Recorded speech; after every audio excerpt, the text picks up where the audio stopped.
Malah koloni lebah saya mau kabur. Jika teman-teman melihat koloni lebah seperti ini, bisa jadi yang pertama itu ada koloni yang dari luar itu nimbrung di kotak sini ya.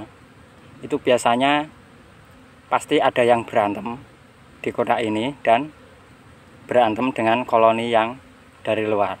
Itu setahu saya begitu. Tapi yang kedua, bisa jadi kotak yang ada di sini, kotak baru terutama ya, koloni baru ataupun koloni lama. Misalkan dikasih sekat pintu seperti saya ini, itu jika mau kabur ya seperti ini. Dan ini keuntungannya memakai sekat pintu ya. Ratu lebah tidak bisa keluar. Ya tuh, itu ratunya ya. Nah itu ratunya mencoba untuk keluar, tapi nggak bisa ya. Tapi biasanya jika ratu kecil itu masih bisa keluar ya. Dan ini perlu dipantau ya teman-teman. Jika memakai sekat pintu dan koloni lebah ini akan buyar, akan minggat. Itu biasanya ratu nyangkut di sekat pintu sini, kemudian dia mati. Kan sayang sekali kan koloni lebah nanti akhirnya tidak memiliki ratu. Soalnya jika lokasi tidak mendukung juga lama proses pembikinan ratu baru ya. Dan semoga ini koloni ini bisa kembali. Soalnya ratu ini nggak bisa keluar. Nah inilah dia koloni lebahnya kembali lagi ya.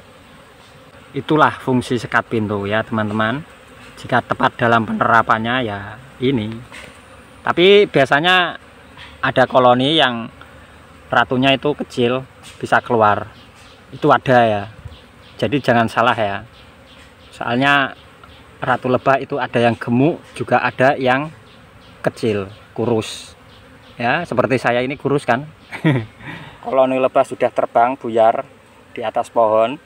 Ratu lebah masih nyangkut di sini mati. Akhirnya ditinggal juga. Biarkan saja. Nanti lama-lama masuk ya. Jika teman-teman tidak pernah mengalami yaitu alhamdulillah sekali ya kan. Itu menurut saya loh ya, soalnya juga saya pernah mengalami itu. Dan jika teman-teman mendapatkan koloni yang mau gabung di kotak ini, biasanya setahu saya itu salah satu koloni itu ada yang berantem. Dan biasanya itu di gerombolan sini ya, kan kotak ini udah ada isinya, kemudian rombongan lebah dari luar mau nimbrung, mau ikut gabung di kotak sini. Koloni yang di luar kotak ini pasti ada ratunya. Misalkan teman-teman menggunakan sekat ratu, sekat pintu ya maksudnya, itu kan ratu nggak bisa keluar, ataupun ratu yang dari luar itu nggak bisa masuk ya. Kemudian ratu masih muter aja di gerombolan koloni itu. Nah itu keuntungannya jika ada mendapatkan koloni yang mau nimbrung, mau gabung secara alami ya. Beda dengan tidak memakai sekat pintu. Jika ada koloni yang mau gabung dari luar, itu pasti ratunya langsung masuk, ya kan? Jadi kita nggak tahu. Siapa tahu nanti tiba-tiba waktu musim bunga atau musim madu kok ada ratu dua, dikiranya koloni lebah ini pecah koloni, padahal enggak itu ya. Teman-teman pernah kan mendapatkan koloni lebah saat bolang itu mendapatkan 2 ratu? Kalau saya sering ya, nggak tahu kalau teman-teman ya. Itu buktinya aman-aman saja, nggak tawuran dia ya. Soalnya dia itu sudah memiliki bahasa sendiri ya yang tidak saya ketahui. Ya, nggak tahu kalau teman-teman mengetahui bahasa lebah ya, saya kurang paham ya. Dan ini kalau sudah bergerombol seperti ini, jika teman-teman ngonangi, kalau memergoki lah ya bahasa Indonesianya itu segera dibuka sekat pintunya agar koloni lebah yang masuk itu mudah. Dan ratu juga mudah masuknya. Itu setahu saya begitu. Koloni baru ataupun koloni lama ya. Jadi jangan khawatir. Memang ini resikonya budidaya lebah apis cerana ya begini. Di saat-saat musim seperti ini kita harus sabar.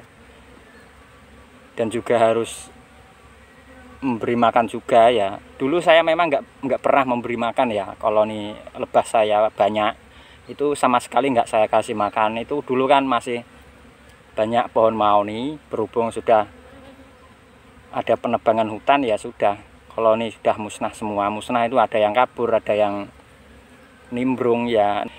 Kemudian saya selamatkan, kemudian saya pindah dari lokasi hutan sini ke rumah. Itu pun juga tidak mengatasi ya. Saya suplai makanan pun juga nggak mau keluar dia. Soalnya saya belum menerapkan sistem memberi makan menggunakan sisiran sarang ya dulu. Saya kasih air gula aja di depannya, ternyata lebah itu nggak mau. Lebah milih dia pergi mencari makan yang lain, nggak mau dia saya kasih di depan pintu. Ini baru-baru ini saya menggunakan metode memakai sisiran sarang ya untuk memberi makannya. Itu kalau saya loh ya. Kalau teman-teman mempunyai cara lain yaitu monggo, terserah teman-teman. Di channel ini saya hanya membagikan pengalaman saya dan semoga itu bisa bermanfaat ya buat teman-teman semua pemula khususnya. Jika tidak bermanfaat ya sudah, nggak apa-apa. Yang penting saya hanya bisa membagikan pengalaman saya di channel YouTube saya ini. Terima kasih sudah menonton. Salam sehat dari saya, Dipom. Wassalamualaikum warahmatullahi wabarakatuh.